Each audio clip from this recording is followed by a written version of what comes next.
Okay, so we are still in chapter 1, concepts of motion. We're picking up where we left off Monday in our lecture.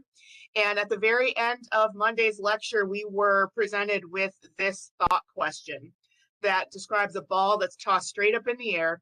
We have two separate motion diagrams that tell us, or that explain, the upward part of the motion and then the downward part, where t is equal to 4 is duplicated so that our motion diagrams don't overlap each other.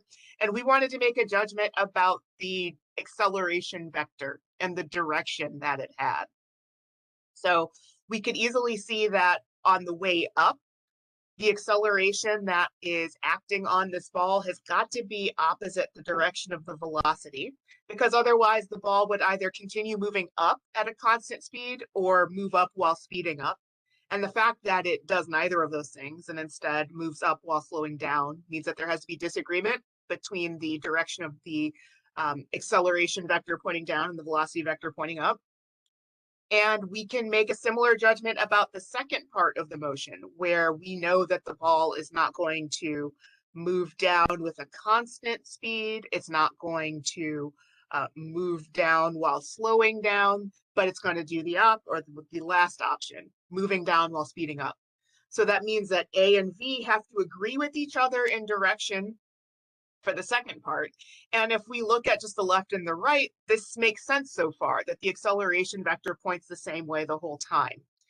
If we kind of think a little bit more globally or a little bigger about why the ball behaves the way that it does, it's Earth that's influencing its motion.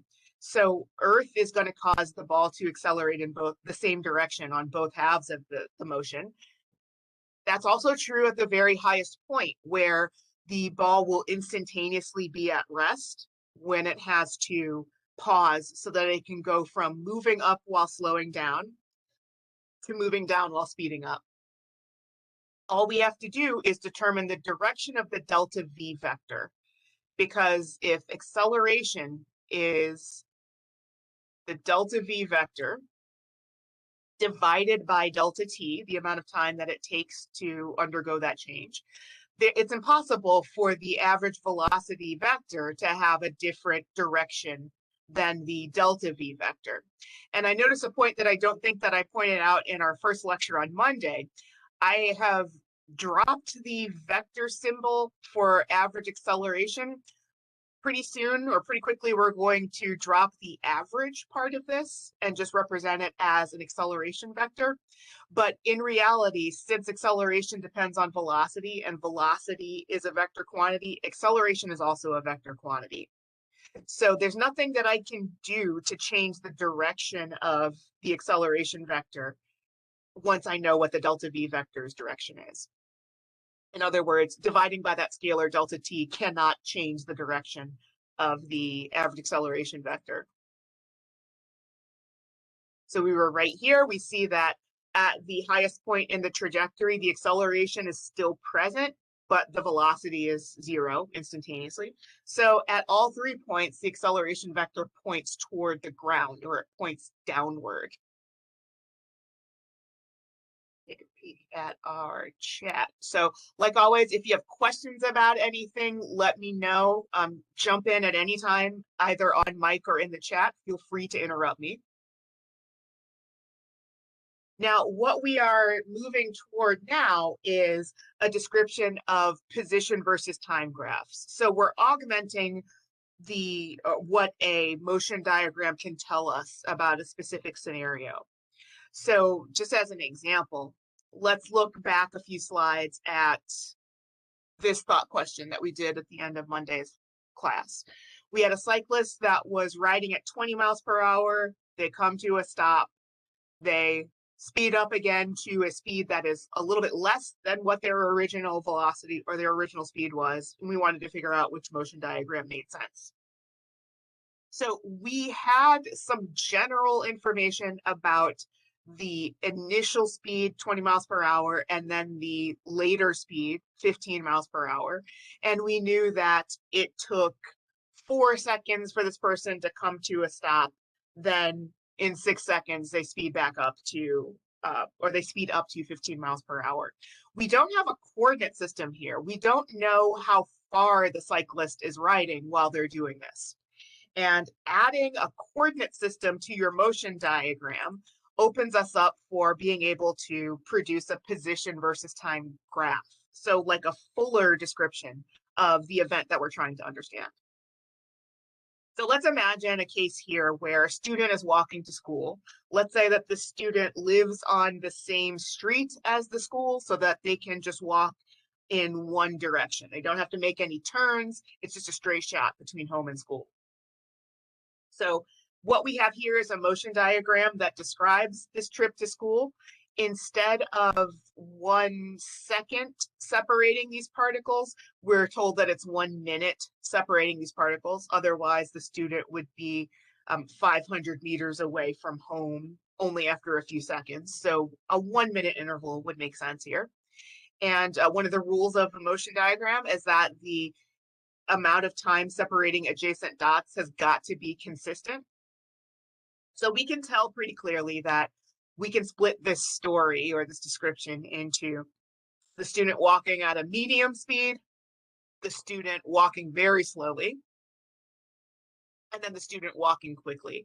So this could be something as simple as the student walking down the street, then sending a text message or something and slowing down while they walk and realizing that they have only a few minutes to make it to school and they speed up after that's happened. So the student is walking in the same direction the entire time, but their speed is changing. So there's an acceleration that has to happen right here where I'm pointing with my cursor. So when the student's going from their medium speed to a very small speed, there has to be an acceleration. And then there's another one that happens after they have completed sending the text or whatever, so that they can go from a small speed to a larger one. But if we break the story up into intervals, we have one constant speed that's medium, one constant speed that's very small, and then one constant speed that is faster.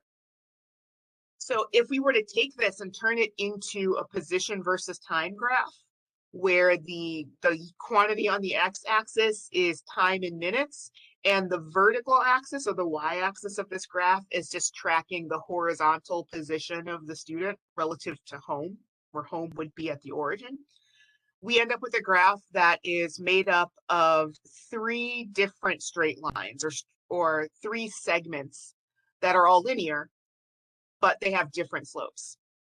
And we can see pretty, or probably most clearly, if we look at what's going on between 3 seconds and 6 seconds, or excuse me, 3 minutes and 6 minutes, and then 6 minutes and 9 minutes.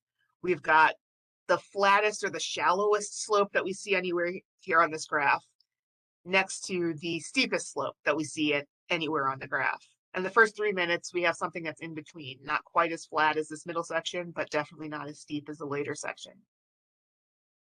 What we are looking for here, or what we're trying to connect to our conversation from Monday, is kind of twofold. We were discussing a displacement vector delta r and the impact that that has on a velocity vector when we're adding it to a motion diagram.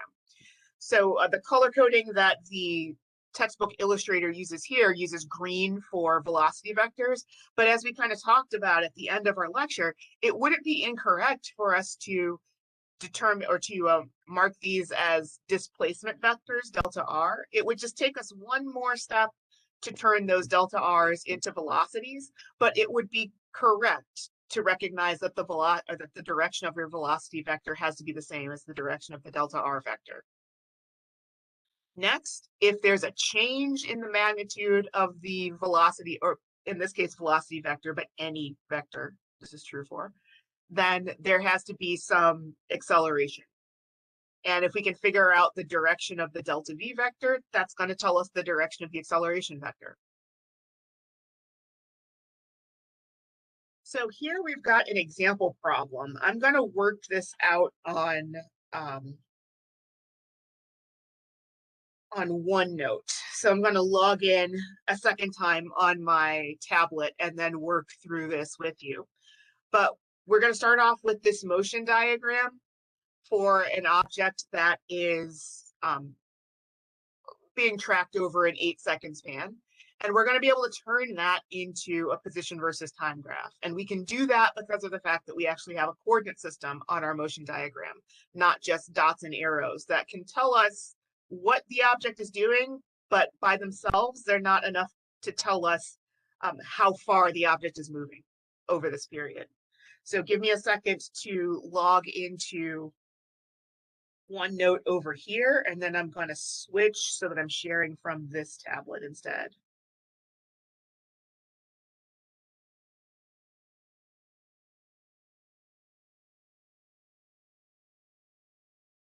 Stop here. Oh, and I need to figure out which meeting to join. So let me jot this down real quick.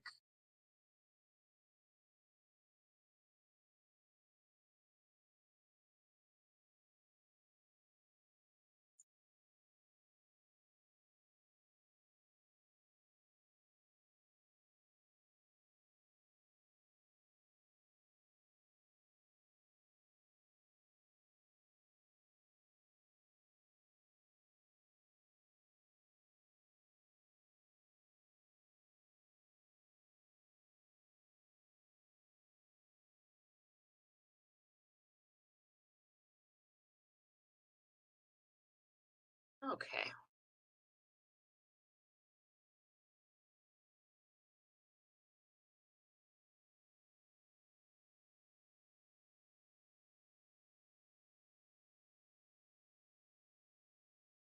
Okay, so here is our practice problem, the same one that's in the notes. I'm going to start off by just making a table that lets us keep track of where the object is when. So off here to the side, I'll insert this.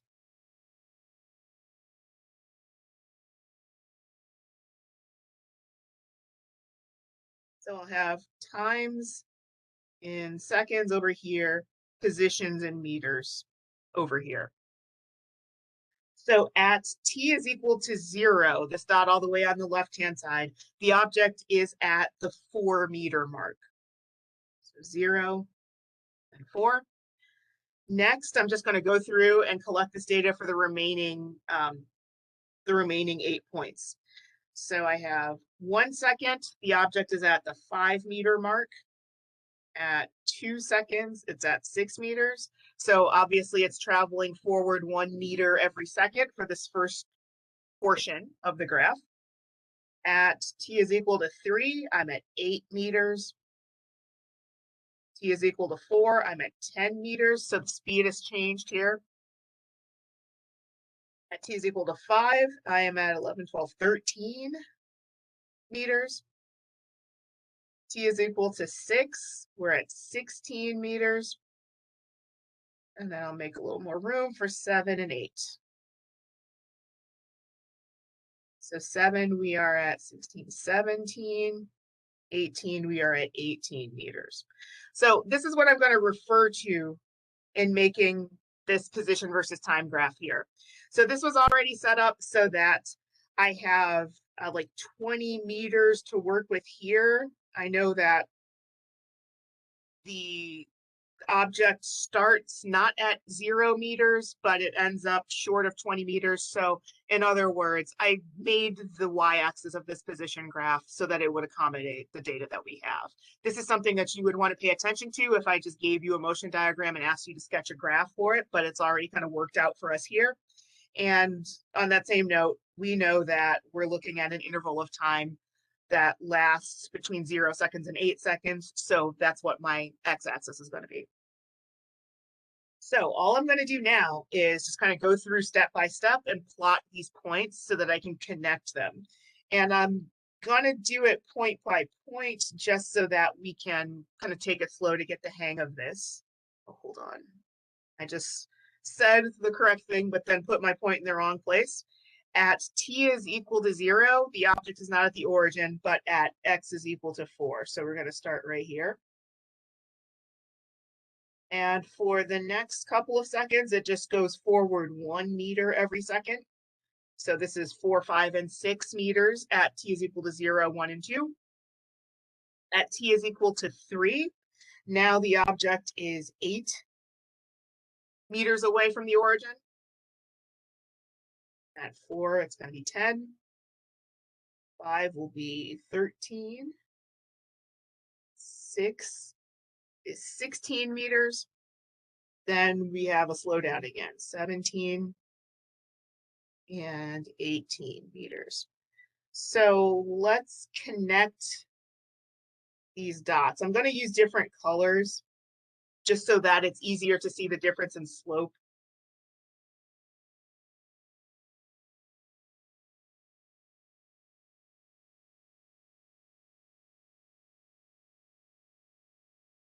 Okay, so we've got a yellow section, the red section, and the green section, where the yellow section is made up of, well, there's one slope that applies to the yellow section that matches up with these vectors in our position diagram, or excuse me, our motion diagram. Then next we have, oh, wait a minute, did I overlook? I sure did. Yeah, I need another color here. So let's do orange for this one. Let's do purple so it's easy, it'll stand out. So here I've got purple and purple. So that matches with this section of my motion diagram. And the red is kind of sandwiched in between.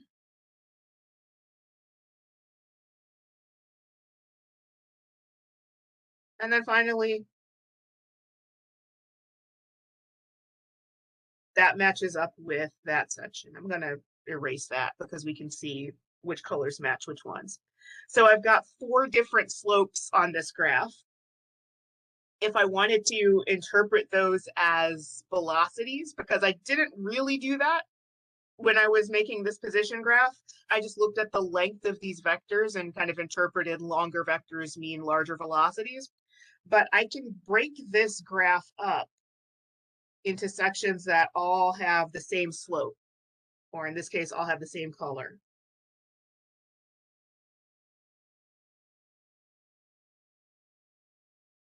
And I can draw a parallel between the value of the slope, like the steepness, and the speed or the velocity that this object is traveling.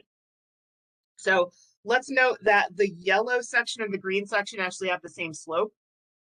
They both represent 1 meter per second. So 1 meter per second and 1 meter per second. For the red section, the object is moving 2 meters every second. And then in the purple section, it's going 3 meters every second. So I evaluated this just by looking at the table on the right-hand side that we constructed. But what I also could have done was just calculated the slope of each colored segment.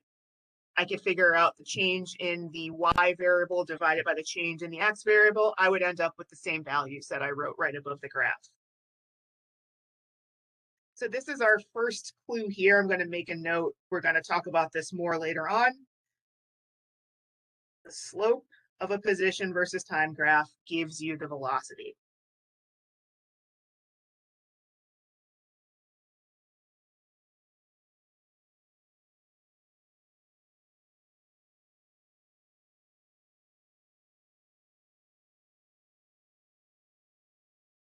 Also the object's velocity.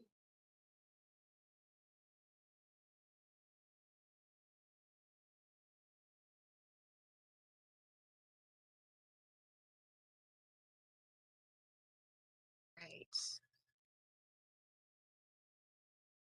So before we go on to example 2, is there anything anyone needs to see or hear one more time pertaining to this question?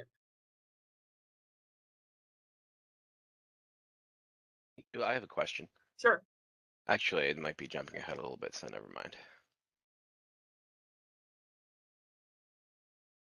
You want to hold on to it?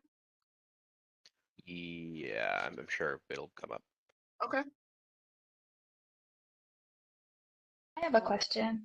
Sure. What keeps you from combining the 6, 7, and 8-second marks together?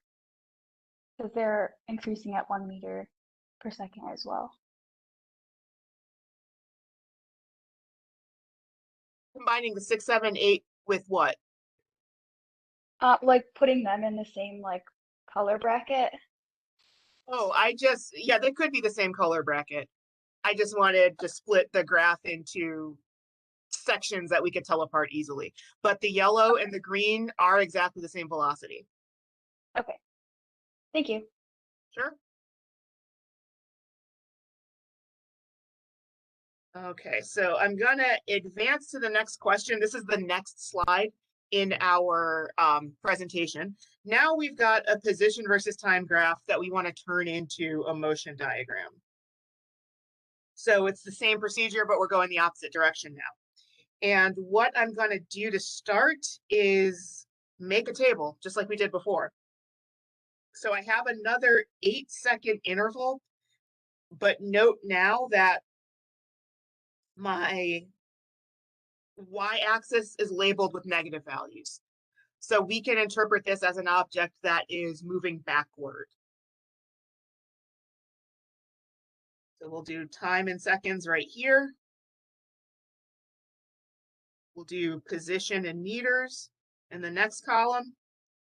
And we're going to start just by looking at each one of these values.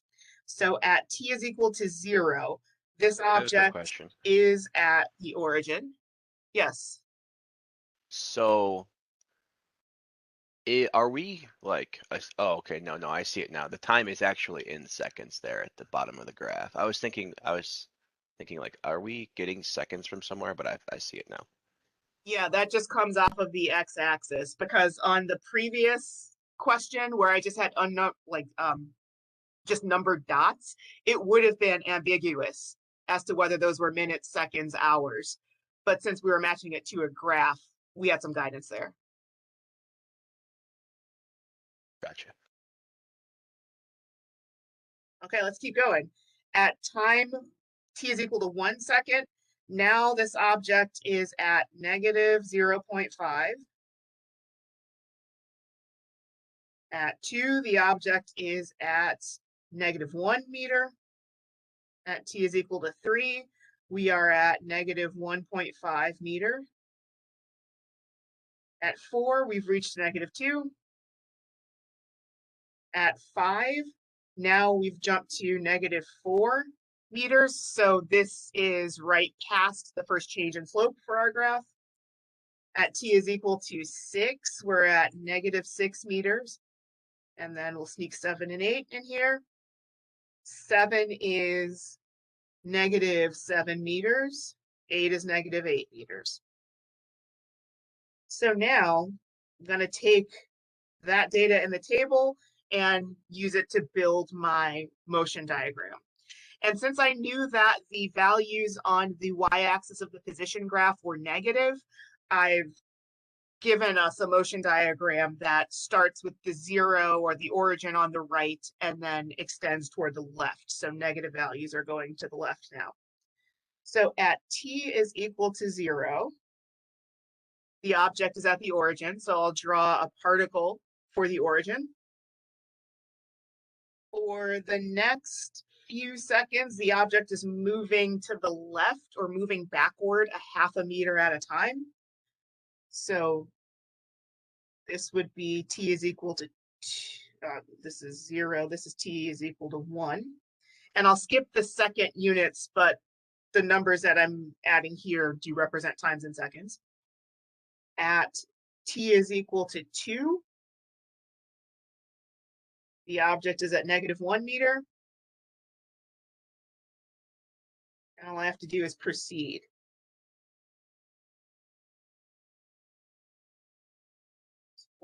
So for our first 4-second interval, it's the same speed. Now we're increasing so that at t is equal to 4, excuse me, t is equal to 5, we are at negative 4 meters. At t is equal to 6, we're at negative 6 meters. And then t is equal to 7 is -7, t is equal to 8 is -8. So what I can do here is draw some velocity vectors in here. And let's color code these the same way that we did before.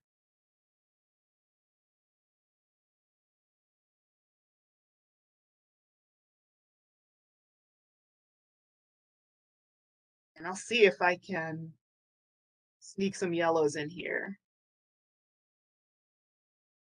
so that they're understandable. So for all of the yellow section here, and let's mark this out just like we did before. For all of the yellow section, the object is moving backward a ½ meter every second. So this means that the slope of that segment should be -0.5 meters per second. And this is something that you can prove to yourself by calculating the slope right in there. For the interval between 4 and 6 seconds, the object is now moving backwards 2 meters every second. So -2 meters per second. And then for the interval between 0 and 4 seconds, I wrote this in the wrong spot.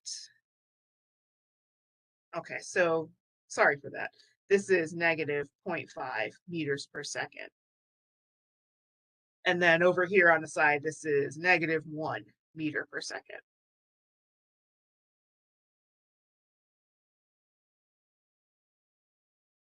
So anytime you have a position versus time graph that's made up of linear segments like this, calculating the slope of that segment will give you the velocity that applies to that same segment. We are kind of purposely overlooking the fact that these velocities, or I don't have one constant velocity for all 8 seconds, but there are points where it changes. So there is an acceleration that happens right here and another one that happens right there. But we are kind of purposely just kind of looking at the intervals. We're not yet ready to talk about what it takes to go from one velocity to the next, but that is going to be a little bit further down on our docket later on today. Let me peek at our notes because I think we're just going to go back to, no more problem solving after this slide. So before I switch back to our normal class notes, is there anything you need to see or hear one more time as it pertains to these 2 practice problems?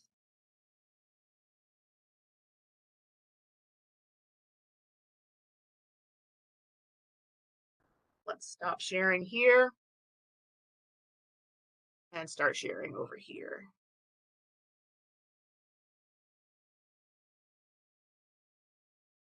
All right, so we went from position versus time to, or from motion diagram to position versus time, and then position versus time to motion diagram. Let me peek at the chat question. This is similar to what we're going to be talking about in our first week's lab. We're not going to spend a lot of time on motion diagrams in that lab, but we are going to get some practice calculating slopes for graphs that have units on the axes and for ones that don't have units on the axes. But I would encourage you to compare, or if you're trying to like prep for what we're going to see in lab later this week, think back to the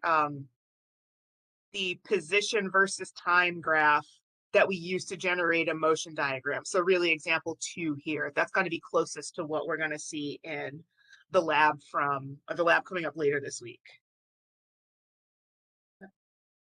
We log out of. Real quick. Oh, Yeah. never mind. I wanted to take a picture of the graph. Sorry, I was AFK a little bit. Oh, Of the okay. position graph. I am going to put this up online as a PDF, so you'll be able to access Okay. it again. But if I think I can still see because I just logged out.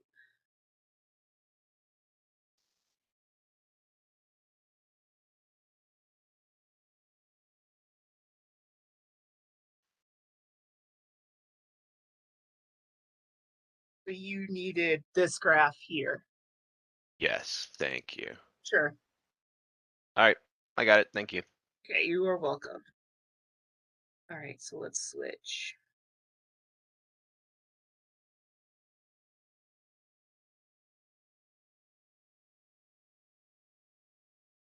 Okay, so the last bits of this chapter kind of act as almost like a primer so that you kind of know what our goal is going to be this semester. We're going to be doing a lot of problem solving, either in class, in lab, or in the homework scenario.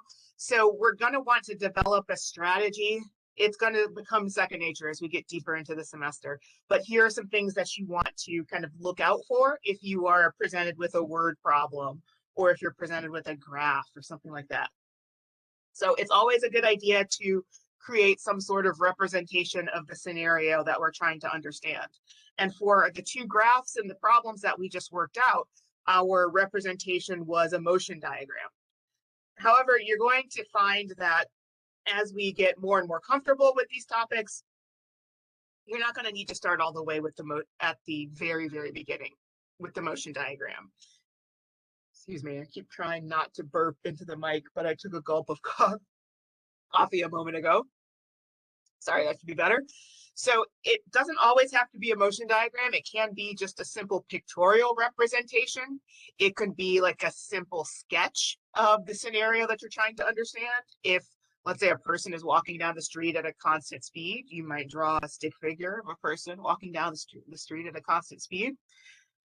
If you are given, let's say, a motion diagram or given a graph, and you need to pull information out of it, it's a good idea to try to put the graph into words. So you can, like, for example, if we go backward to this example here, we could say a toy car rolls backward at a half meter per second for 4 seconds. Then it speeds up to 2 meters a second, still going backwards for 2 seconds. And then it slows down to 1 meter per second backwards. Just taking a picture and turning it into a story or going the opposite way, that is very helpful for when you're getting started. If you start off with maybe a story problem or a picture, you can make a graph out of it. And then at that point, after you've kind of identified everything or you've used all of your tools to kind of try to flesh out the scenario you're trying to understand, then you can look to equations. And we've only encountered a handful of them. They're all really vector equations at this point. So like the definition of average velocity or the definition of average acceleration. But as we go farther, we're going to have more tools at our disposal. Now, we did an example concerning a person walking to school, and the time unit that we used was the minute.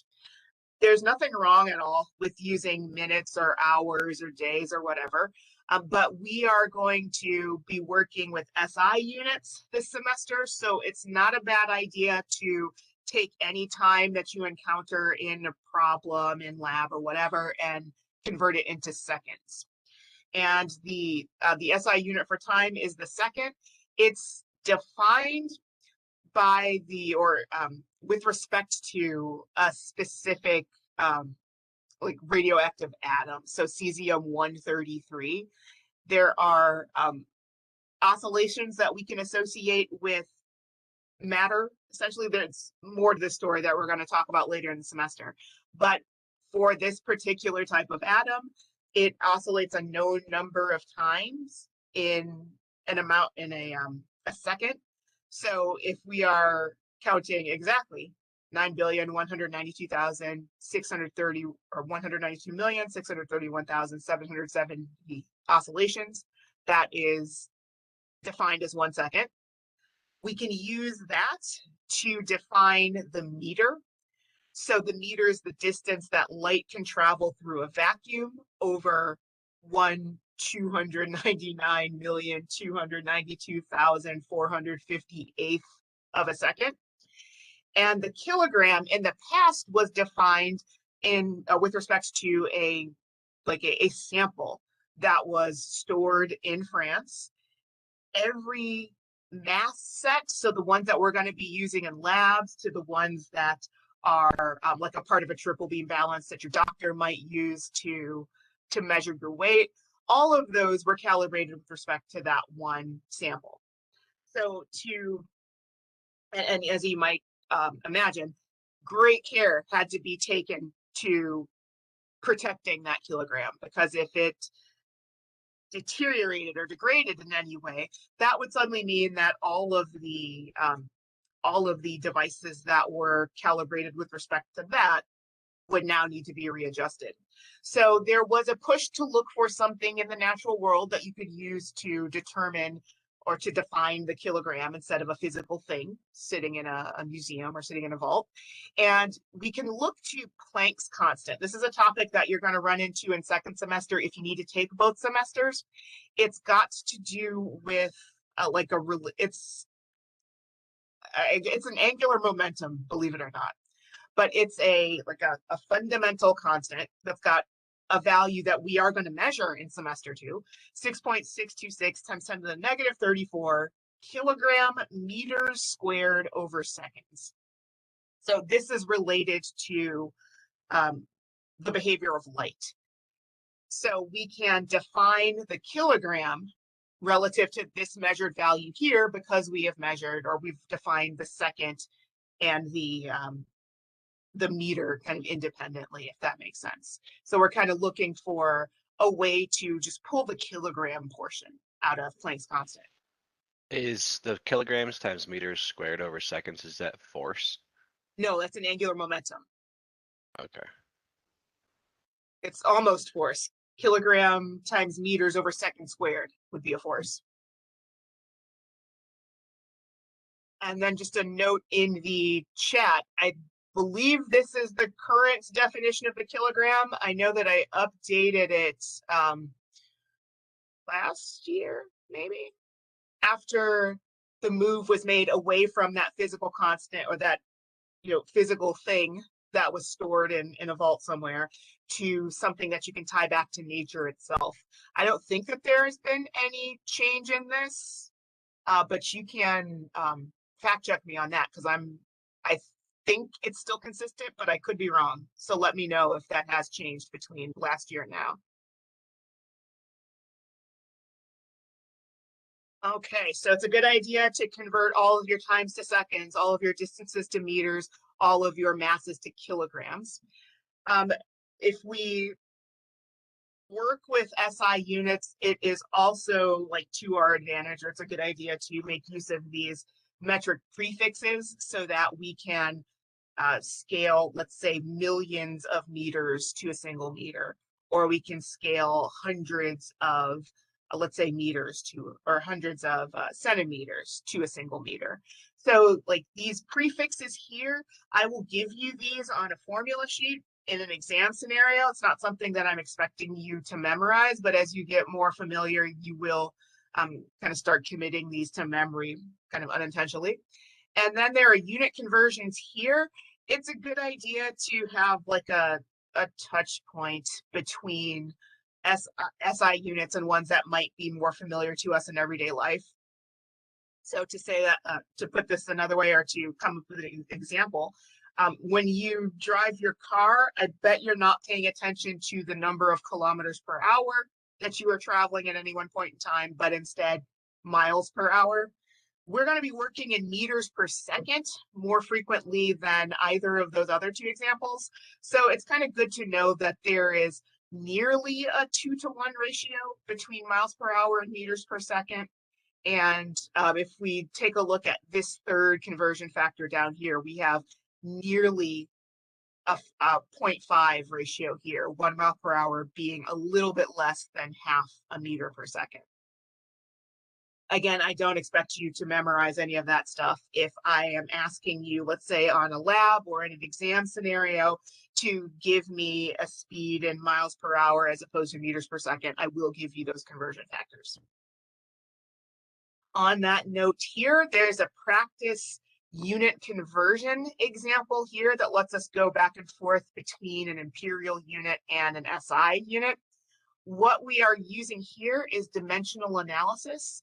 And basically that just means that each one of these fractions can be thought of as its own conversion factor, because 12 inches and 1 foot are exactly the same distance, just measured in different units. So if we want to go from feet into meters, for example, all we would have to do is create a chain of these conversion factors so that when you multiply across the top and the bottom, you can cancel out a bunch of units so that the one thing that's left on the top is the unit that you're going for. So in other words, let's back up just a second. I have feet, I want to get to meters. So in this first calculation, I take 2 feet, multiply it by 12 inches per foot. If I were to quit there, I would have 2 feet converted into inches. If I continue going with this middle term here, now the inch that's in the numerator of the previous term is going to cancel out here, and I'm left with centimeters. And then my final step is to go from centimeters into meters. So everything except for my destination unit cancels out.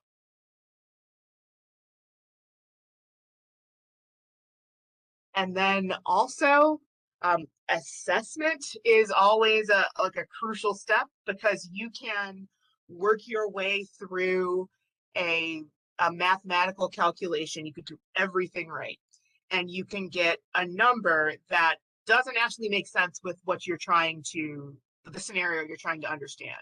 And this is something that you can usually tie back to maybe a misconception or like a unit conversion error that you made in the very beginning. So just because your calculations are correct, that doesn't necessarily mean that your analysis is correct. So it's a good idea to take a step back and say, does this make sense? So for example, if you were doing a problem that involved a car driving and you got a velocity that's 35 meters per second, you can equate that to miles per hour, because that's probably the touchstone that you're more familiar with, and say, okay, well, is the car in this scenario traveling at a highway speed? And if that's the case, then you've got some confidence that your 35 miles per hour, or meters per second, excuse me, is reasonable. But instead, if you got 350 meters per second, that would mean that your car would need to be traveling at about 700 miles per hour. That would be your clue to go back and check something earlier, because your math would be spot on. But if your interpretation of something earlier in the problem is in error, you probably won't check it unless you take a step back and assess whether you have a sensible solution to your problem as opposed to just a solution.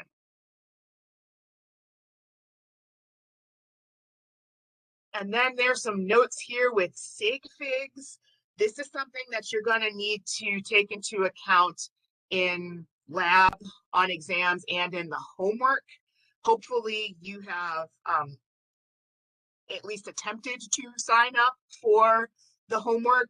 Our first homework assignment's not due until the end of the weekend, so it's okay if you are saving it until after this lecture to kind of take a crack at it, but it's better to know sooner rather than later whether you can access that homework.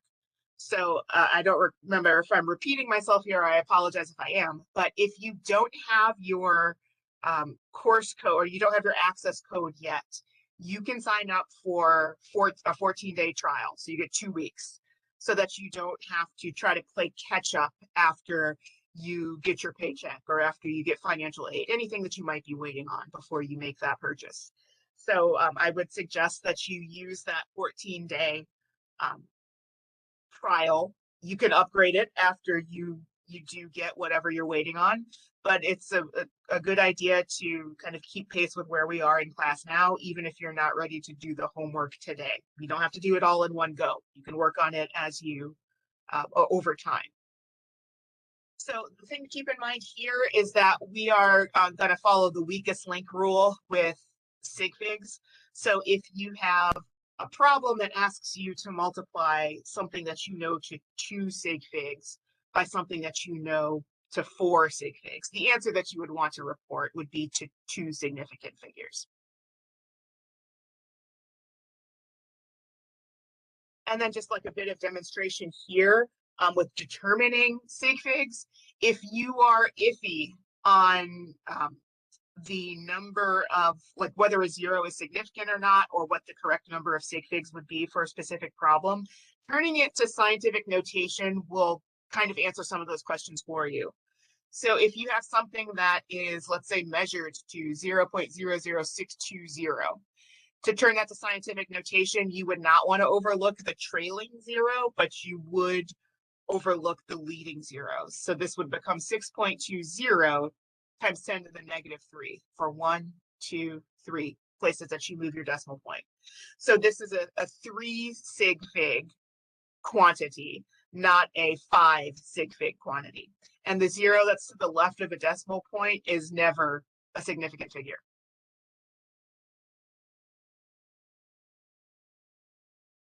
And this is kind of associated with the concept of assessment, just being able to do an order of magnitude estimate. So this is a bit different than the scenario that we talked about earlier with the car that could be traveling either 35 meters per second or 350 meters per second, because you know that you can convert that value to miles per hour and just kind of use your own expertise to see whether or not that's a sensible thing. If you don't have an answer, so like you don't have, maybe even if you don't have the ability to just plug something into an equation and get a number, it's still a good idea to have a sense for these orders of magnitude. So like the mass of a large human, let's say, would be on par with about 100 kilograms, give or take. Your textbook would be about 100 times smaller than that. And when it comes to lengths, like if you're an adult, the length of your arm is probably close to a meter. The distance that you can drive in an hour would be about 10 to the 5 meters. You would probably want to calculate, like maybe choose a speed, determine the distance that you could travel in 1 hour, and then convert that into meters. It's just helpful to know these quantities. And again, it's not something I expect you to commit to memory, but it's a good place to kind of check your work and to see whether or not you have solved something that is sensible. This might be a stupid question, but so the zeros to the Okay. left, the zero to the left of the decimal, those are insignificant. That's right? Yes, the ones to the left of the decimal are insignificant all the time. Okay. Got it. Thank you.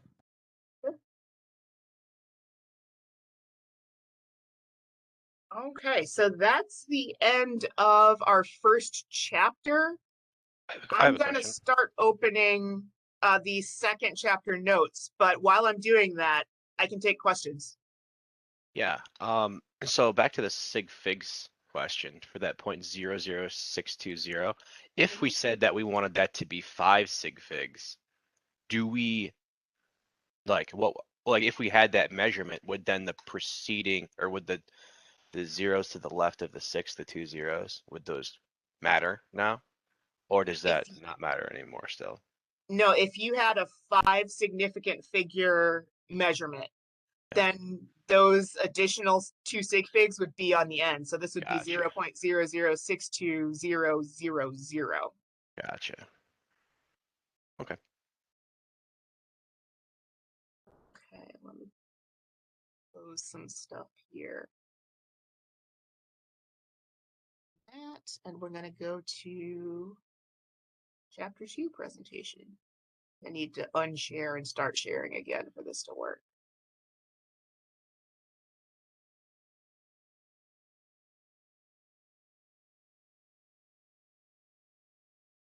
Okay, so here we are. This file is also on Canvas, along with the labs that you're going to want to download before lab on either Thursday or Friday, depending on which section you're in. So now we're going to go a little bit deeper into some of the fundamental relationships that we encountered in that first chapter. So namely, the definition of acceleration and the definition of velocity. We were able to kind of develop some equations that would define those quantities in vector terms. So velocity was a displacement vector divided by time, and acceleration was a change in velocity vector divided by time. So kinematics here, this is a term that basically tells us, or that kind of gives us insight into how an object is moving. It doesn't make any attempt to explain why the object is moving the way that it does. That's going to be a Unit 2 topic. And to start off with, we're going to limit ourselves to straight line motion and then make it a little bit more complicated as we go on. So this chapter, Kinematics in 1 dimension, is going to be followed in chapter 4 by Kinematics in 2 dimensions. So let's link this new concept or this new term back to what we already encountered in our first chapter. We've got a motion diagram down here at the bottom.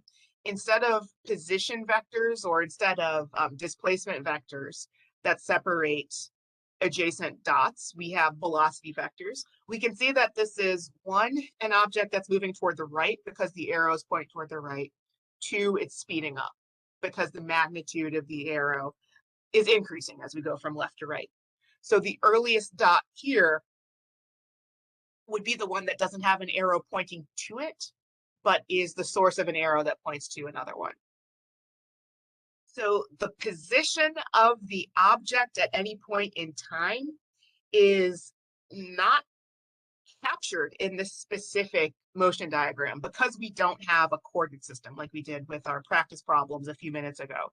But we know that the velocity is a positive and the acceleration's got to agree with the direction of the velocity vector if this object is going to go from slow to fast. In order to figure out what the position is, we would need to know where the origin is. So it is probably your first guess to say that the origin is right here at the earliest dot. So in other words, you would have an object that starts at starts at 0 meters and then moves to some positive value, let's say positive 10, just to use something for the sake of demonstration. But it wouldn't be incorrect at all for the origin to be at the location of this last dot, so that you're starting in the negative and working your way to 0. It could be any one of these dots in between, so that this object spends some time on the left side of the origin, sometime on the right side of the origin. It's just a motion diagram by itself like that is not going to give us information about position, but when we combine it with a coordinate system, we can really define all 3 of these quantities. So when we're talking about one-dimensional motion, depending on the direction that this object is moving, so whether it's like horizontal motion, vertical motion, or if it's like a back forth type of motion, we can use either an X, a Y, or an S to denote the position with respect to a specific axis. Then the velocity and the acceleration measured in that same direction would be like Vx, Vy, or Vs, or then AX or AY or AS. The S is something that it's a notation that our textbook uses just to denote a generic axis. I suggest that when you are starting to commit some of this stuff to memory, that you just focus on the S version, because you can always turn that S into an X, or you can turn an S into a Y. The position, velocity, and acceleration relate to the time in the same manner. So in other words, there's not one set of rules for kinematics in the Y direction and a different set for kinematics in the X direction.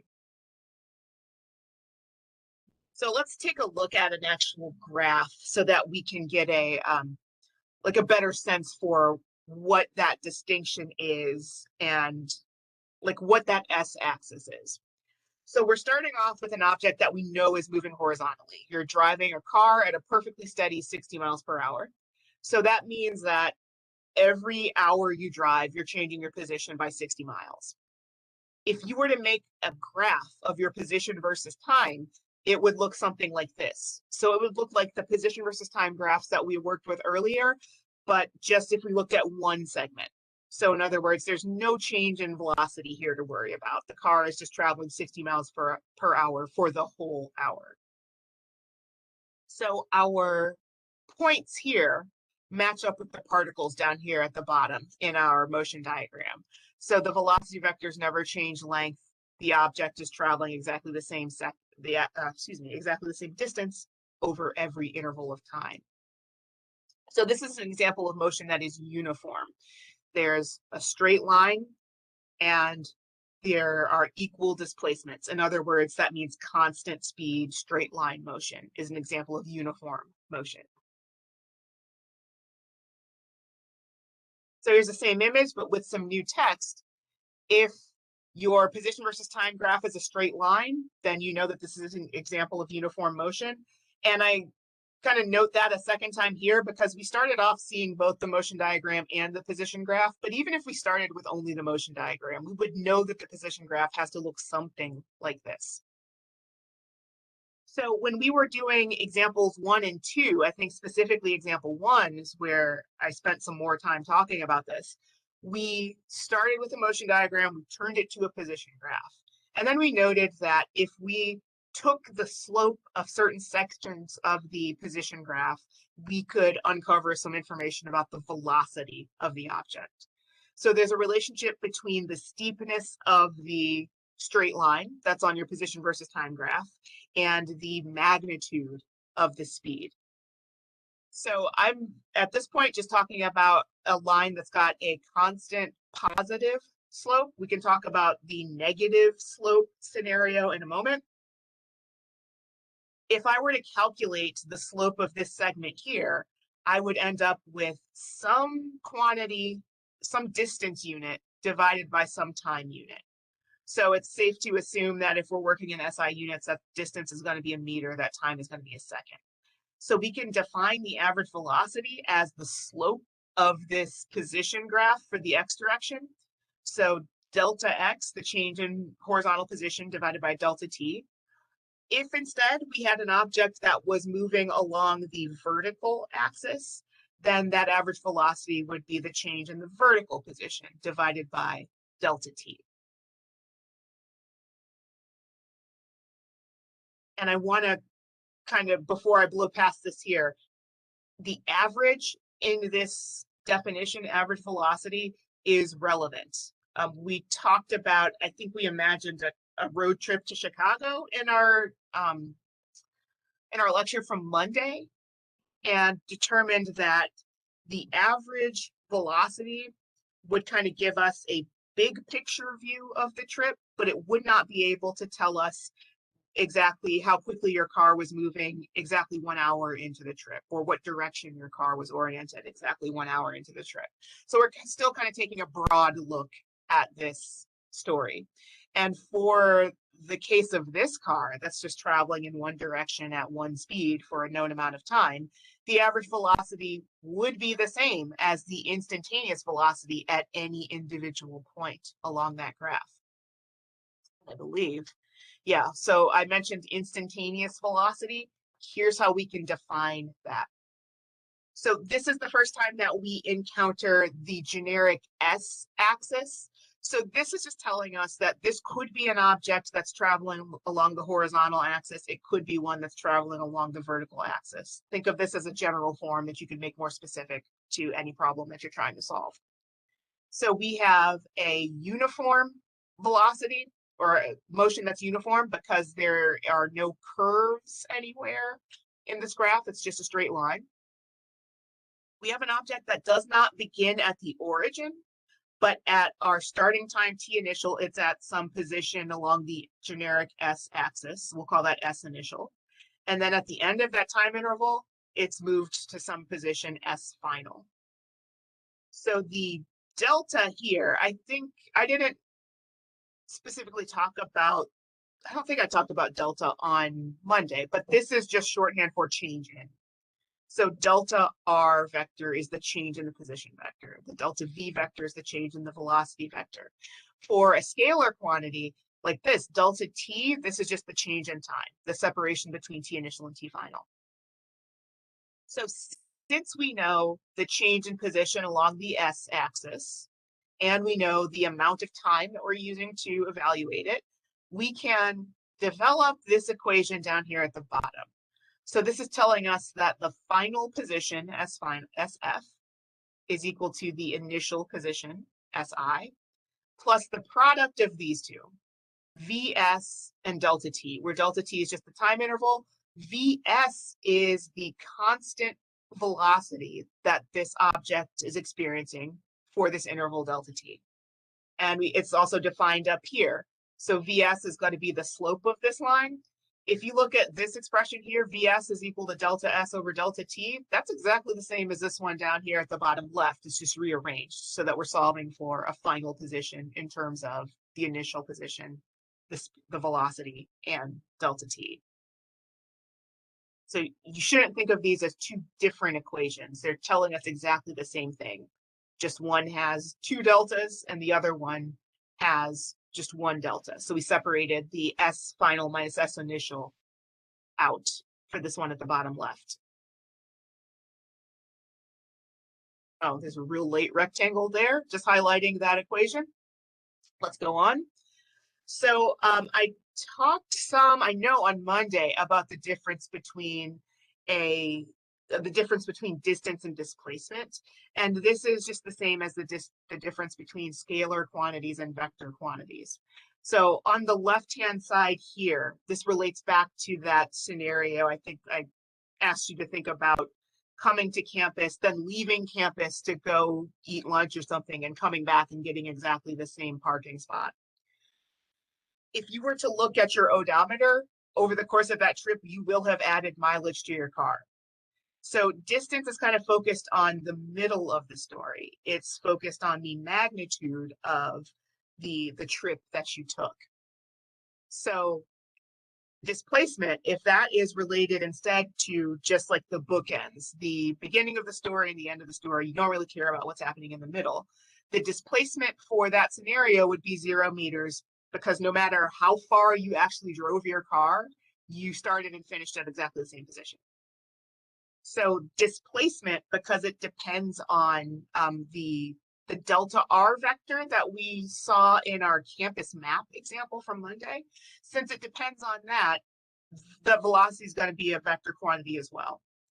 But speed is just a scalar quantity. So speed tells you how fast an object is moving. It can't tell you the direction that the object is moving.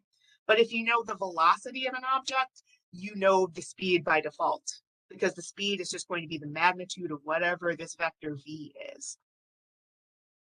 Since speed is a scalar, it can only ever be positive or 0. So an object that's stationary has a speed of 0, but speeds are never negative. Velocities can be negative though, because an object that's moving backward is experiencing a negative displacement over a positive interval in time.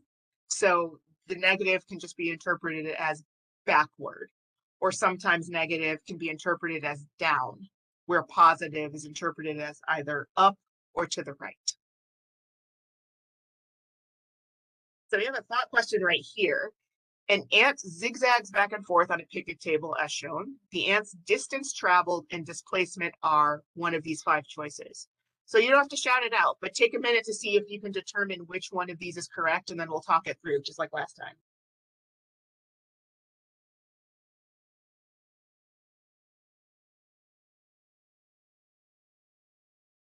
All right, so we have an ant that begins at 40 centimeters. It moves forward it moves forward from its point of view, but this is to the left on our coordinate system to about 15 centimeters. Then it goes back to 30 centimeters and then finally ends up at 10 centimeters. So if we want the distance traveled and the displacement, the first thing that we should recognize is that the distance traveled and the displacement are going to be different values because the ant zigzags. So it's kind of like our example about leaving campus to go eat lunch. They're going to be 2 different values. So we can eliminate choice A on that basis, and we can eliminate choice D on that basis because the displacement is shown as a negative 50 centimeters. But since the ant zigzags back and forth, we know that the ant has traveled more than just the distance between here and here. So next, let's take a look at the distance traveled and how it relates to the displacement. We know they're not the same value, but the distance traveled is also going to need to be greater than the displacement because of the fact that the ant zigzagged. So B doesn't make sense on that basis because it suggests that somehow the ant only walked a distance of 30 centimeters, but it ended up with a displacement of 50. That wouldn't make sense. So now we're down to either C or E. So our displacement is probably the one that's easiest to evaluate out of the two. If we look at the final position of the ant, that's 10 centimeters. The initial position was 40 centimeters. So delta X is going to be 10 minus 40. So delta X is going to be 50 centimeters. So we've got, oh, hold on, I'm sorry, wait. 10 minus 40. I'm sorry, that's negative 30. I don't know, I'm thinking 10 minus, or 10 plus 40, sorry. So yeah, 10 minus 40 is going to leave us with a negative 30. But the distance that the ant actually travels is from 40 to 15, 15 to 30, 30 to 10. So the ant walks a longer distance than the displacement suggests. That eliminates C, because it is suggesting that the ant's displacement would be positive if it was positive 30 centimeters. So E is the only one that makes sense here. Was there a question? Yeah, I forget, I don't know if I know how to do math, but is the displacement 50 or 60? Or the distance, not the displacement, the distance. Because 40 plus 15 is 25, plus 15 is 40, or plus 20 is 60, I right? think I might be interpreting this wrong, because this arrow is not going to the ant's center of mass, but it just kind of stops at the ant. Yeah. So if you're going, so this would be 40 to 10 to 30 to 10. Well, that would be even more. I thought like what you said, 15 for the first one, right? I don't know. That's Just how I read this at first glance. right. But they are So, measuring to different positions on the ant. anyways, I mean, it's I thought it would be 60, but I think 60 would make more sense to me too, but they're kind of changing the rules about where the ant, how we're qualifying where the ant is on the coordinate system. But I see exactly what you mean. Should probably change this, because I do tend to think of it exactly the same way as you described.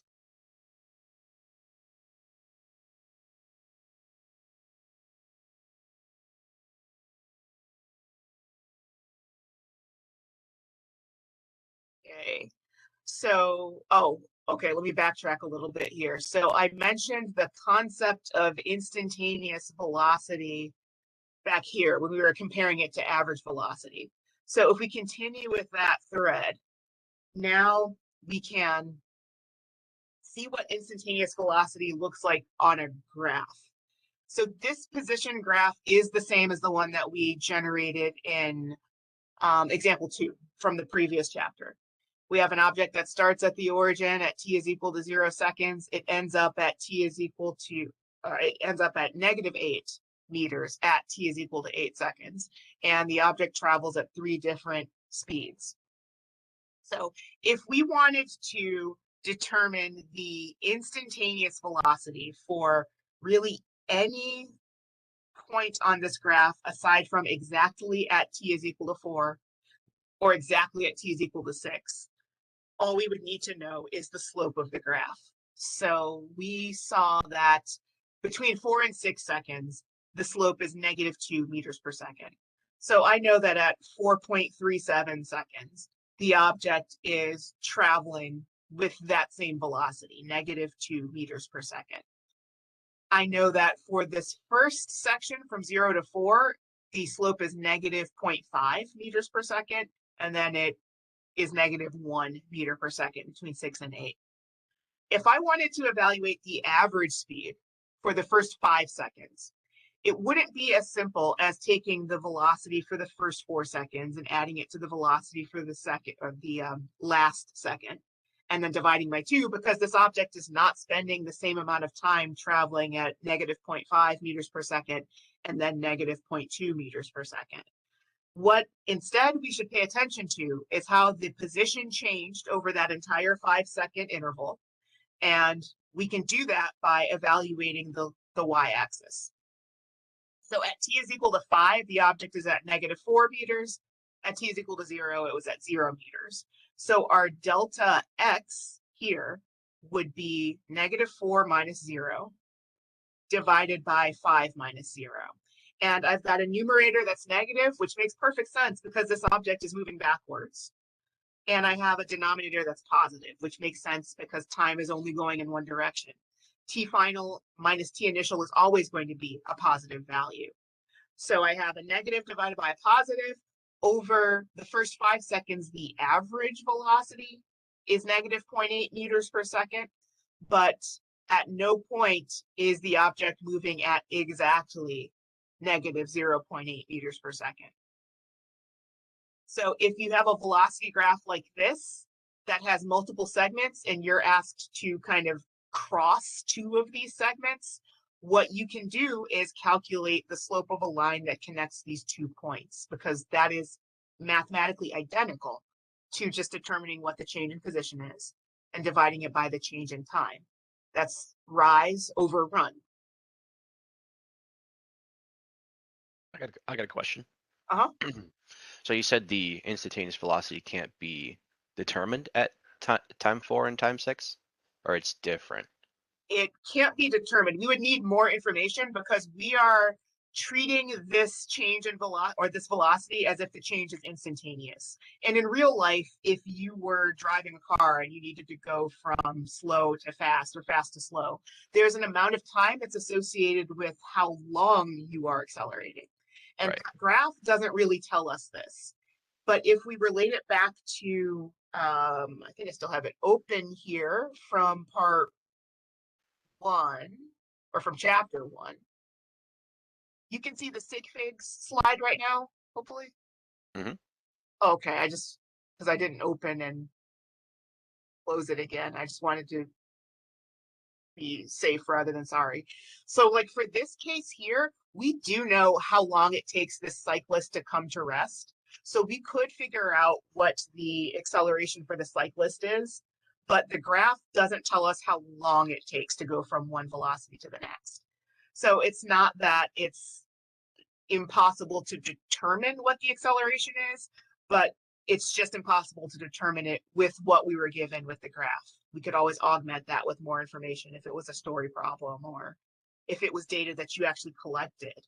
In Logger Pro, you could see how long it takes. So there's no such thing, like, so that's like this both issues are like there's no such thing as like instantaneous acceleration, or in a practical sense, or like Comparing it to uniform motion, if you are working off of a graph, unless you know how long it takes to go from one speed to the next, you shouldn't treat that acceleration as an instantaneous one. However, if you were, let's say you like downloaded an app or something so that you could see not just your velocity or your speed at any one point in time while you're driving a car, but you could actually like refer to an accelerometer. That could tell you an instantaneous acceleration because you're not trying to pull it out of a graph. So instantaneous acceleration exists. You just should not apply it to this scenario here. gotcha.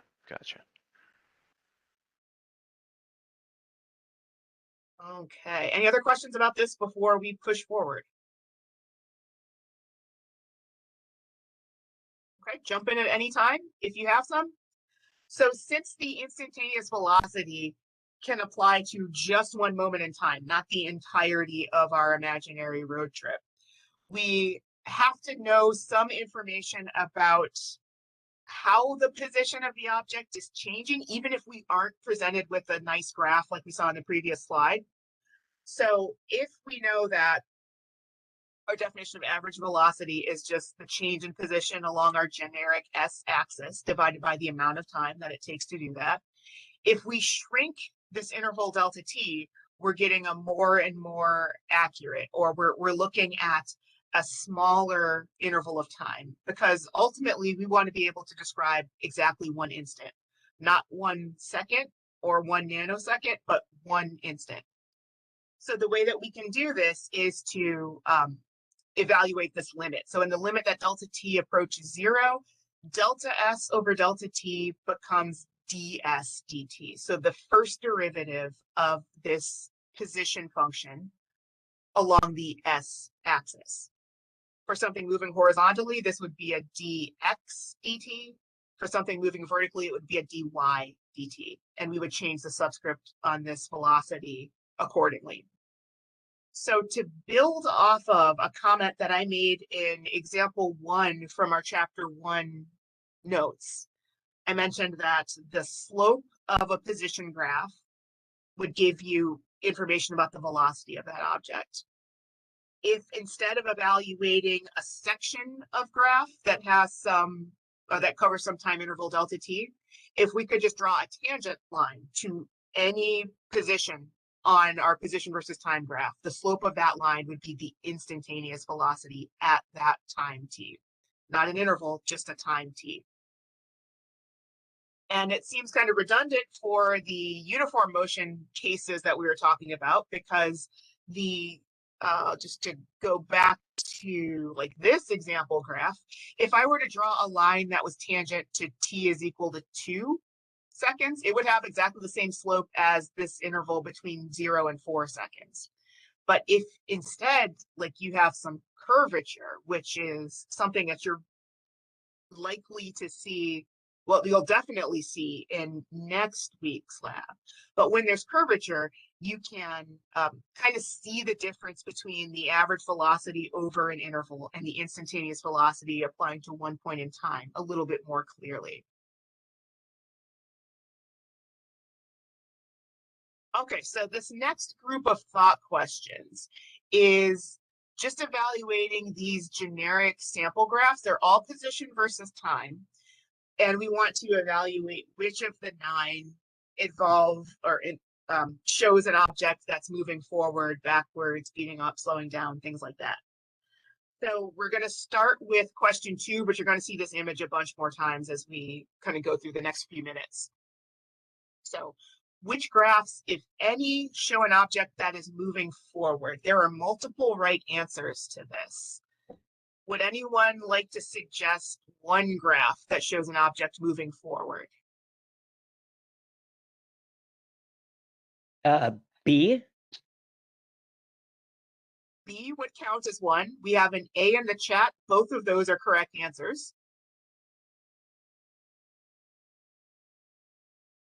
What's similar about graphs A and B?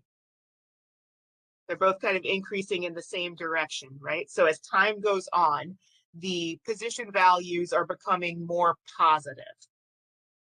So any graph that has that same element or that same property is also going to show an object that's moving forward.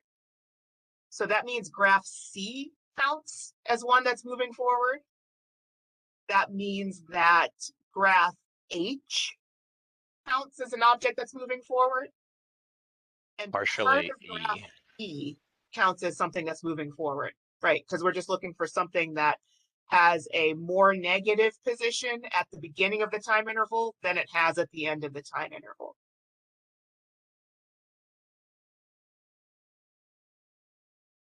All right, let's go to the next one. Which graphs, if any, show an object that's moving backward? So now we're looking for the opposite, right? A time or a position that becomes more negative as time goes on. D is an example. We've got an F, a G, and an I, right? And we have a chat comment that mentions E. That is correct for the last half of E. So graph E contains both forward motion and backward motion. It's pretty good. Okay, so let's, did I duplicate one of these? No, I just clicked the wrong direction. Okay, so thought question 4. Which graphs, if any, show an object moving at a constant speed? And let me kind of put an asterisk there for the entire interval. Just A. Right, right. Everybody's got that one right. So A is the only one that shows a constant speed because there's no curvature on this position graph. And from our discussion about instantaneous velocity and tangent lines, we know that curvature, or we're becoming acquainted with the idea that curvature on a position graph means that a velocity is changing. It can be changing from fast to slow or slow to fast or positive to negative, but a linear position graph represents a constant speed. So If A is the a only one that qualifies here. if the position like was just straight across horizontal line, that's no motion. That's nothing, right? Right. That is an object that's stationary, but that's technically a constant speed of 0 meters per second. And thus a acceleration of 0 meters per second squared. Right. If it's maintaining a steady position and not speeding up or slowing down, that also means that the acceleration is 0. Could you argue that it is experiencing acceleration then? From, I guess, from where?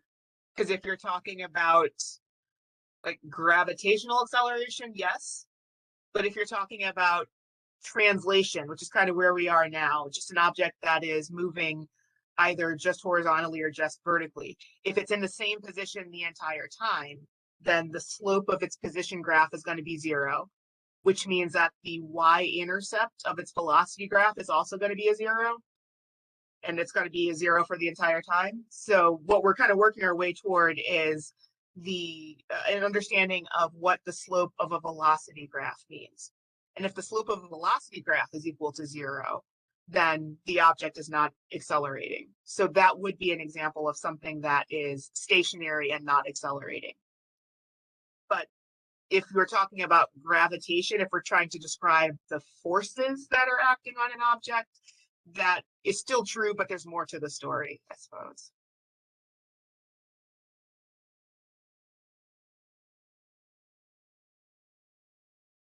But you wouldn't say in a translational sense that having 0 velocity or 0 acceleration, that it is experiencing a velocity or an acceleration, or would you say that it is and that it's just 0?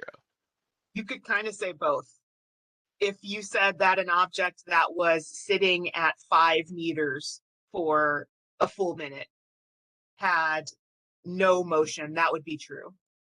But in a sense, you could also say that the velocity of that object is 0.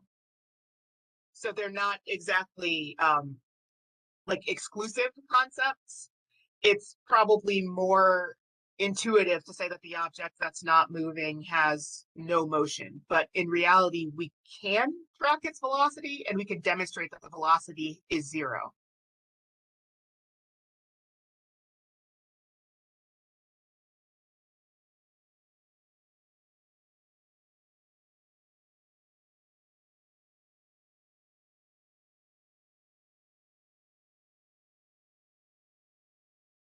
Okay, let's take a crack at number 5 now.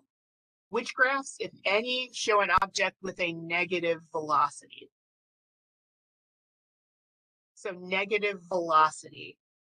This means that as time goes on, the displacement that the object experiences is negative.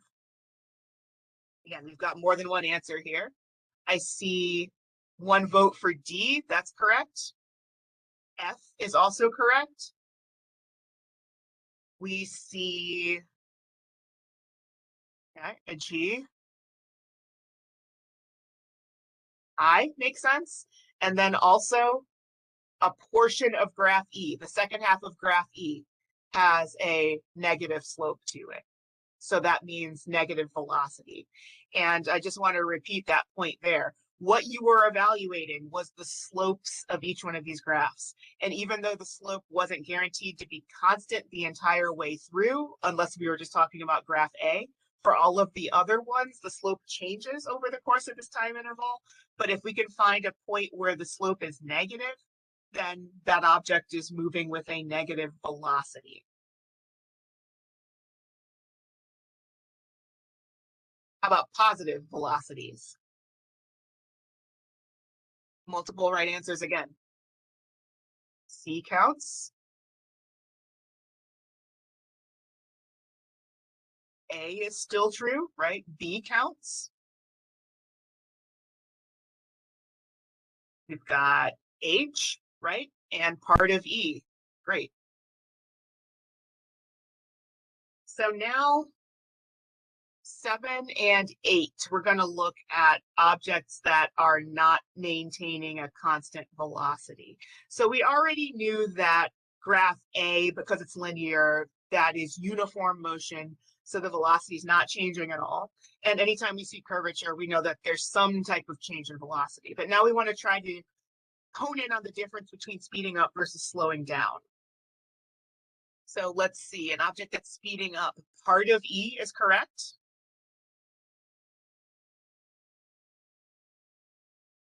B is also an example of speeding up. F. F is as well.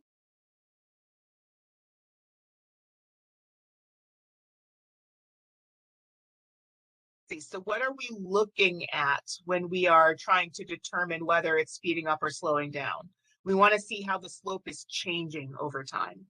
So we know that a slope that is flat or close to flat is either something that's legitimately stationary or it's moving with a very small velocity. If the slope gets steep, then the object is moving quicker. So what we are looking for is a graph that shows evidence of an object going, or the slope going from flat to steep. So B is an example of that, because at the beginning of the time interval, the slope is flatter than it is at the end. We had, what else? Part of E, that's happening in the second half of E, where at the top of this trajectory, or the highest position, the most positive position on this graph, if you go from there to the end, the slope is going from 0 to something that's very negative. That is happening for graph F.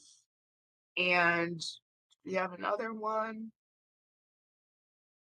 C would be an example of slowing down for number 8, because that is a graph that starts off steep and it ends flat. So another example of a graph that's slowing down would be D. It starts off steep. Near the end of the time interval, it's flattened out. G is an example of a graph that's slowing down. H is another example of one that's slowing down, and I as well.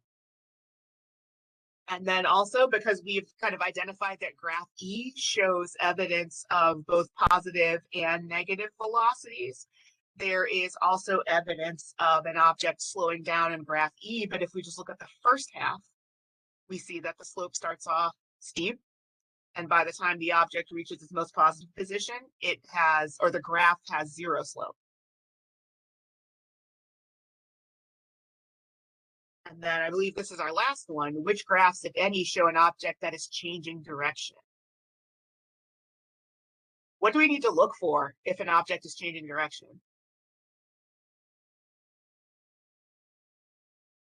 If it's at any, on the y-axis, if it's at any point of the y-axis at the same time. Yeah, that's a good way to point it. So everybody who is honing in on graph E, you're all correct. And if we take a look at graph E, it is the only one that has a position on the y-axis that is duplicated at 2 different times. I think that, or I personally find it easiest to equate graph E to the vertical change in position of a ball that you toss straight up in the air and you let it fall back down into your hand. It's kind of like the motion diagram that we split into halves in our chapter 1 notes. For the first part of graph E, the object has a positive steep slope that becomes 0 slope. So this is something that's moving up and slowing down. Then from the second half, we have something that has 0 slope and it becomes more negative over time. So that means that the object is going from not moving to moving down quickly. So that curvature, the fact that it is concave up and concave down, and we see that there's a point in the middle where the slope becomes 0. That is the point where the object is stationary for a moment so it can change its direction. And it only happens in graph E.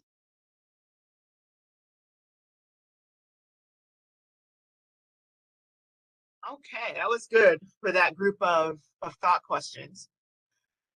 What we've got here on this graph is just a general position versus time graph that is not limited to being made up of all linear segments anymore. And we can connect that to what the velocity graph must look like for that same range. So we have a few different segments of this graph. Dot A, if we look at what's going on between t is equal to 0 and by the time we get to dot A, we have a graph that's made up of, it's got negative values, and the slope is oriented kind of downward. You have a negative slope that is flattening out. It becomes 0 by the time we get to dot A. So there are a few things that we can pull out of that. One, the fact that the values are negative tells us that the object is on the left side of the origin. 2, the slope is negative.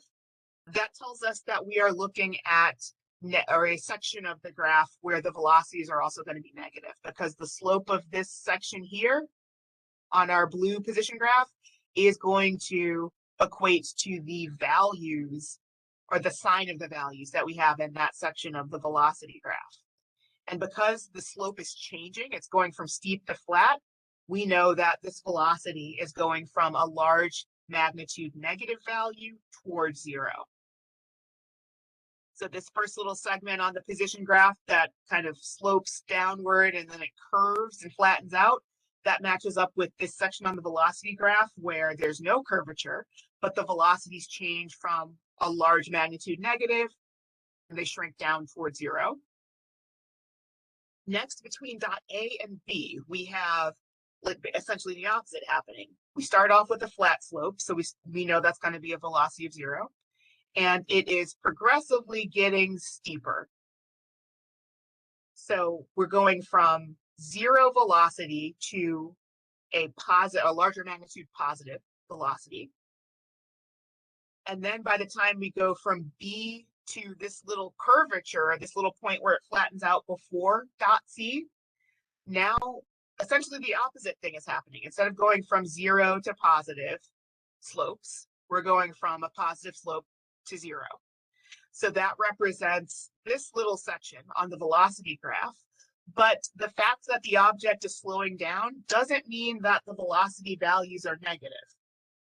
It's telling us that the acceleration has to be negative, because we have an object that is moving forward for the entire time that's encompassed between dot A and this little point between B and C where the graph flattens out. So we have a positive velocity that is becoming smaller and smaller in magnitude, and it bottoms out right here when it actually meets the X axis. And dot C comes a little bit after this position graph is flattened out. So that comes a little bit after the object has come to a stop on the velocity graph.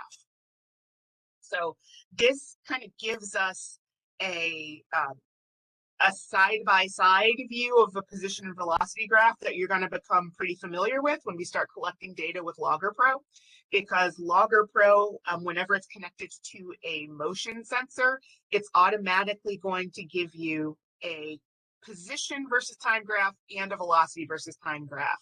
So you can push a cart down a track and track both of these two quantities. Right?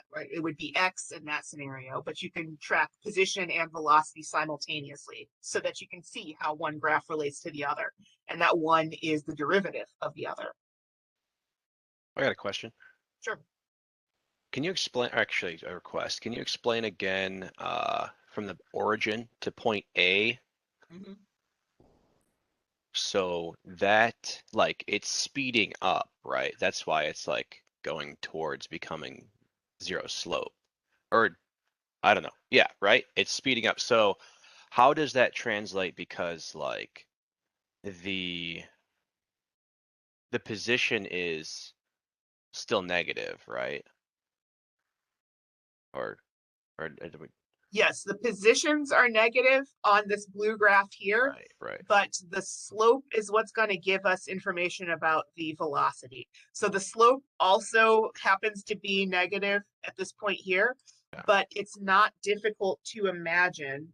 Let me see if I can So it's hop just over here to the tablet really quickly. You can have a positive slope in the negative region of a position graph, but since this is going from a steep negative slope toward a zero slope, on the velocity graph, you can kind of interpret that as speeding up right. towards zero because the velocity is becoming the acceleration is a positive, but the velocity is a negative. I'm just So having a that little bit of a, combination that you're I'm just approaching. I'm sorry. I'm just having a little bit of like a difficult time connecting in my head. Like, okay, so this position is negative, but it's going towards, it's speeding up, right? It's like, but the Between 0 velocity, and a in right? only like a particular reading or a specific reading of the velocity graph would kind of lead you towards speeding up. If you look at the position graph, you're going from steep to flat, so that always means slowing down regardless of whether the object or whether the values are positive or negative. Okay. So I think I'm jumping ahead to like, okay, this is positive, like acceleration. And then, I think so, yeah, because acceleration is the next step. It's right, if you take a slope of, or if you calculate the derivative of a velocity function, you'll get an acceleration function. So right. I do think that you are connecting that dot that's coming up. So then this like velocity from the origin to point A in the second graph, like that's still a negative velocity. Yes, simply because Okay, those values are on the negative part of the vertical axis. right. And so in position wise, just simply the fact that even though it's slowing down, it's going from like high, like a higher value to a lower value in terms of like values. It's still going in like the negative direction. You're talking about when you say higher value to lower value, So, lower means more negative? right. Yes, that is true. Okay. I think I got it now. Okay. We can like put a story to this position graph to kind of make it make a little bit more sense, or to put it into words a little bit more easily. So from 0 to dot A, you have an object that is on the left side of the origin. It is going quickly and slowing down. So going backward and slowing down. At dot A, it is at rest for a moment. Then right after that, the object switches direction, and now it is approaching the origin and increasing speed. At dot B, since this is the point where the slope of the position graph is the steepest, that's going to correspond to the most positive value on our velocity graph. So we still have something that's moving forward and speeding up between A and B, but then it's going to slow down between B and this little bend right before C. So it's still going forward. It's just going forward slower and slower. And then it's legitimately at rest for that entire interval that contains C. Or the entire flat section that contains C. Gotcha.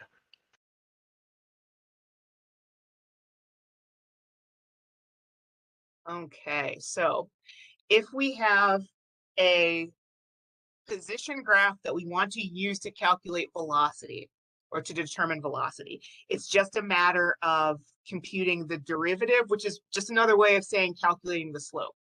So for this position function that we have here in graph A, this is a parabola. We can explain that with the equation S is equal to 2 times squared, or 2 times t squared. So if we were to draw tangent lines at t is equal to 1 and t is equal to 3, like we see here, we can demonstrate that the slope is going from flat to steep. So this is an object that should be going from slow to fast. If we were to take a first derivative, I think that's what, yeah, we take a first derivative of our position function here. So ds dt, the first derivative of the position in the s direction with respect to time, would give us 4t. So we lose that square. That's what turns our curved position graph into a linear velocity graph, where every second we are adding 4 meters per second to the velocity of this object. And at t is equal to 0 on our position graph, the slope of the tangent line we could draw there would be 0. That's what's telling us that this object is starting from rest and then adding 4 meters per second every second. So if you're going from position to velocity, you can take the slope, or you can calculate a derivative. We can go the opposite direction as well. And I think we might not get to it today, but we can finish up. We can start on these thought questions, and then we can start a discussion of acceleration at the beginning of next time. So with our last few minutes, we've got a motion diagram for a car that's moving along a straight road. The car starts off left of the origin. So let's imagine that the origin maybe represents an intersection. And we have a car that starts just ahead of the intersection. It moves through it, and then it's beyond the intersection by the time we get to our last particle, our last time. The magnitude of the velocity vector changes at this position, x is equal to 0. So one of these position versus time graphs is going to match the motion diagram. I can tell you that C is probably the easiest one to eliminate because C shows just a single slope that applies to the entire interval. So that would make sense for a car that doesn't speed up. And we have something that's speeding up. So C is not what we want here. So we've got a few votes for E here in the chat. That is right. Does anyone want to take a crack at explaining why E is correct?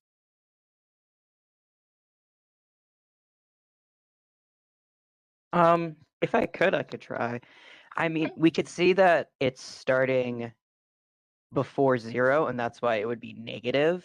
And then we see it's going at a slower speed, so it has a lesser slope. And then we see all of a sudden it starts speeding up very suddenly. So that would explain the sharper slope once we get past the origin and why it would be positive on the graph now. That's exactly it. So the fact that this object starts to the left of the origin eliminates any of the choices that only have positive positions. So A and D would be off the table at that point, and we could compare B and E. And the next thing to pay attention to is whether the slope goes from steep to flat or flat to steep. And we have short velocity vectors that become longer. That means that B doesn't make sense because that would be correct if the object started off moving quickly when it was on the left side of the origin and then slowed down. So E is exactly right. And you pinpointed, everything that you would want to look for to make that determination.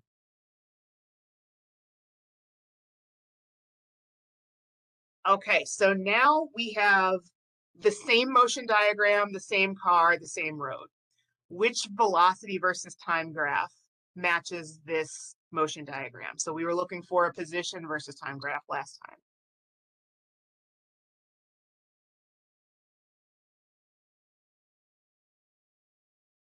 Okay, so this one here, I should probably fix this image because I kind of give away the answer because that C is bold. So we have two different but constant velocities. So on our velocity graph, we would want to look for horizontal lines there because for the entire first, let's say that these are seconds, from t is equal to 0 to 1 to 2 to 3, over that first 3-second interval, the velocity vector is not changing its magnitude. So we would want something that's constant for the first 3 seconds. That eliminates A and B, and now we're down to C and D. And after the, if that's t is equal to 3, so t is equal to 4, 5, and 6, now the velocity is still constant, but a greater magnitude than it was before. So if we had arrows that were continually getting longer, D would be the correct answer. But since they are staying consistent, you just have a consistent slow speed and a consistent faster speed, C is the one that is that makes sense for this particular motion diagram.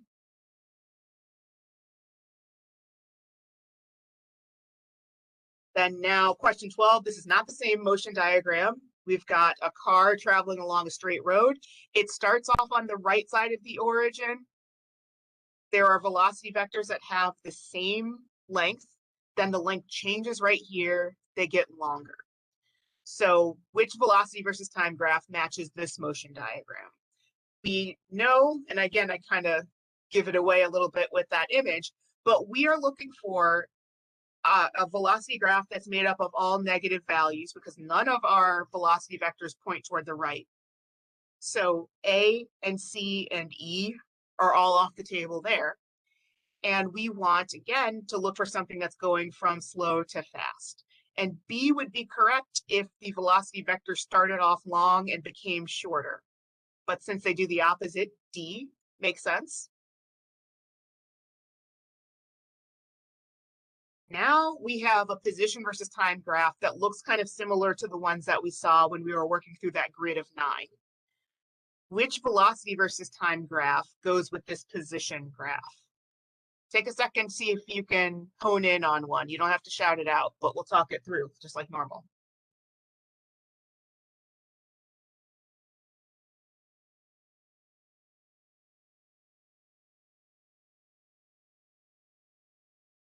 Okay, let's break down this position versus time graph. So at t is equal to 0, we have an object that's on the left side of the origin because the values are negative, and the slope is a positive. So we're looking for a velocity graph that starts off with a positive value. At this point here, so about 2/3 of the way through, we can really get a sense for the curvature that is impacting this position graph. So it's going to go from steep and positive to flat and a 0 slope. So that's, let's see. So we want a positive slope.